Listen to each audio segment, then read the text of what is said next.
Things Fall Apart. My problem with this one is that I should have looked it up, but I'm not sure how to pronounce the author's name. I would have said Chinua Achebe. Very famous, probably the most famous writer to come out of the entire continent of Africa. And this is a Folio Society edition. I love the art. Okay, first of all, it comes with a plain slipcover, which we can put aside. I just love the art. Let's get a look in there of that fabric.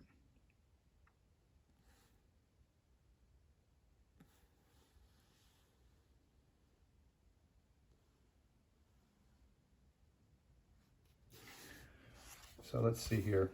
Just look at that. So good.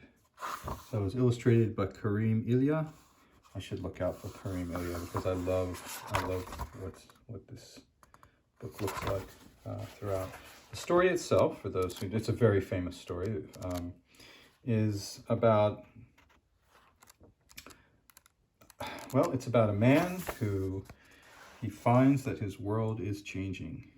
He is an African man and he really likes the status quo. He's done well in the status quo.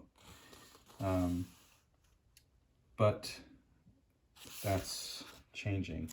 Actually, it's a bit of a brutal story and sad, but so interesting. Part of what's interesting to me, you know, is this is a world that I don't know anything about. I haven't read very much about.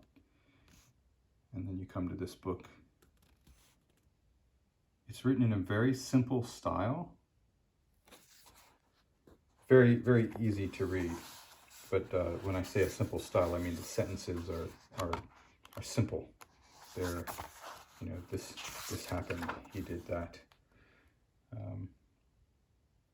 And I really, really like the book. I pressed it into the palms of a few different people. As usual,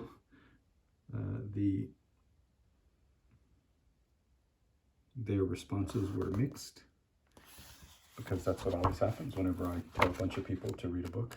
Some of them share my taste and some of them don't.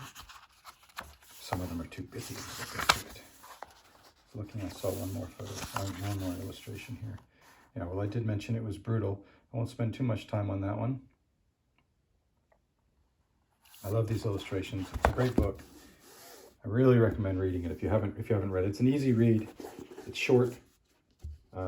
Like I say, it's not it's not complex, but it's deep. The implications for this man and for his way of life and for everyone in the story are deep. Okay, so that is Things Fall Apart. It is a Folio Society edition.